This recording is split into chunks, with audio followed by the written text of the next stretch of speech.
నమస్తే ఫ్రెండ్స్, నేను మణి నీలిపూజ.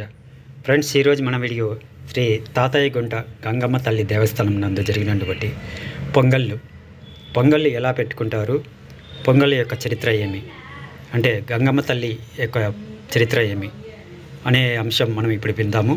సో ఇదంతా మనకు తిరుపతిలో జరుగుతున్నటువంటి కార్యక్రమం కాబట్టి, సో ఈ తిరుపతి యొక్క వాతావరణంలో ఈ యొక్క గంగమ్మ తల్లి జాతరను జరిగినటువంటి పొంగళ్ళు ఆ విశేషాలు మనం ఇప్పుడు విందాం. Okay friends, let's go. Hello friends, ఈరోజు మన వీడియోలో తిరుపతిలోని గంగమ్మ తల్లికి పొంగళ్ళు పెట్టి మొక్కు తీర్చుకున్నాం. తిరుపతి జాతర ఎప్పుడు అయిపోయింది కదా, ఇప్పుడు పెట్టుకుంటున్నారు అనుకుంటున్నారేమో. ఇక్కడ జాతర అయిపోయినా కొన్ని మంగళవారాలు అప్పుడు కూడా భక్తులు మొక్కులు తీర్చుకుంటారు.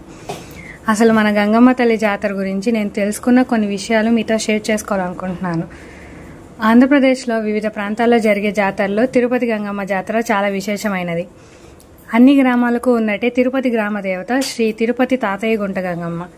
ఈ గంగమ్మకు 8 రోజుల పాటు అత్యంత వైభవంగా జరిగే ఈ జాతర రాష్ట్రం నలుమూలల నుంచి భక్తులు వేలాదిగా తరలి వస్తారు. మొదటి రోజున బైరాగి వేషం వేస్తారు. కామాన్ని జయించడానికి గుర్తుగానే ఆనాడు గంగమ్మ తల్లి ఈ బైరాగి వేషం వేసిందని భక్తుల నమ్మిక. రెండవ రోజు బండ వేషం. మానవుడు కష్ట నష్టాలకు వెరవకుండా బండలా ఉండాలనే సత్యాన్ని ఈ వేషం చాటుతుందని అంటారు. మూడవ రోజు తోటి వేషం. దీన్ని పిల్లలు ఎక్కువగా వేస్తారు. నాలుగో రోజు దొరవేషం. డప్పులు వాయిద్యాల సందడి మధ్య దొరవేషధారులు ఊరంతా ఊరేగుతారు. నాలుగో రోజున దొరవేషంతో పాలెగాడిని సంహరించిన గంగమ్మ 5వ రోజున మాతంగి రూపు ధరించి పాలెగాడి ఇంటికి వెళ్లి దుఃఖంలో ఉన్న ఆయన భార్యను ఓదార్స్తుందంట. జనన మరణాలు సాధారణమే అంటూ ఆమెకు ధైర్యవాచకాలు చెబుతుందట. దీన్ని గుర్తు చేసుకుంటూ భక్తులు ఆదివారం నాడు మాతంగి వేషాలు వేస్తారు. 6వ రోజు సున్నపు కుండల వేషం వేస్తారు. 7వ రోజున జాతరలో భాగంగా సప్పరాల ఉత్సవం జరుగుతుంది. గోపురాన్ని పోలిన సప్పరాలను తయారు చేసిన వాటిని శరీరంపై నిలబెట్టుకుంటారు. అలా చేస్తే కోరిన కోరికలు నెరవేరుతాయని ప్రతీతి. అదే రోజున కైకాల కులస్తులు పేరంటాల వేషం వేస్తారు. ఇక చివరి రోజున అత్యంత ప్రధానమైన ఘట్టం విశ్వరూప దర్శనం ఉంటుంది. జాతర మొదలైన రోజు నుంచి దీనికోసం భక్తులు 1000 కళ్ళతో ఎదురు చూస్తారు. బుధవారం తెల్లవారుజామున 4 గంటలకే జరిగే ఈ విశ్వరూప దర్శనం కోసం వేలాది మంది భక్తులు మంగళవారం రాత్రి నుంచే పడిగాపులు కాస్తారు. పేరంటాల వేషంలో ఉన్న కైకాల కులస్తులు ఆలయానికి చేరుకొని నీలం రంగు ద్రవంతో బంకమట్టిని కలిపి అమ్మవారి భీకరమైన విశ్వరూపాన్ని తయారు చేస్తారు. భక్తులంతా అమ్మవారి విశ్వరూపాన్ని దర్శించుకున్నాక ఆ విగ్రహం నుంచి మట్టిని తీసి భక్తులకు ప్రసాదంగా అందజేస్తారు. 8 రోజుల పాటు ఘనంగా జరిగే ఈ జాతర ఈ ఘట్టంతో ముగుస్తుంది. So friends, please like, share, comment and subscribe. Please support your friends. Please support.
దేవుడు దండం పెట్టుకున్నట్టు చూసిన చాలా అదే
గుర్తుకు వస్తుంది కనకదుర్గమ్మ విజయవాడ ఎక్కడ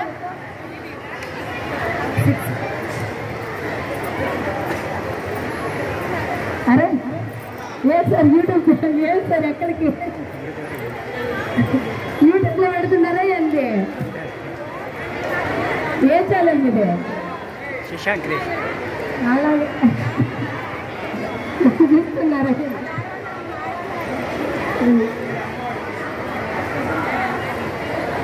అక్కడ చూడండి ఛానల్స్ కూడా మనం గుర్తిస్తాండి వీడియో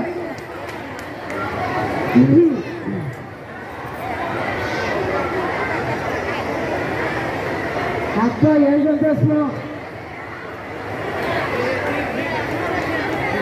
అమ్మవారు పెట్టారు కట్టించి తీసుకో ఏ వందలు ఇది కావాలి 900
అంతా ఒకసారి అడిగారు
ఓకే ఫ్రెండ్స్, మీకు ఈ వీడియో కానీ నచ్చితే like, share, comment and subscribe. Please support ఇవ్వండి ఫ్రెండ్స్. ఇంకా మంచి మంచి వీడియోలు ఉన్నాయి మనకి శశాంక్ క్రియేషన్స్ యూట్యూబ్ ఛానల్.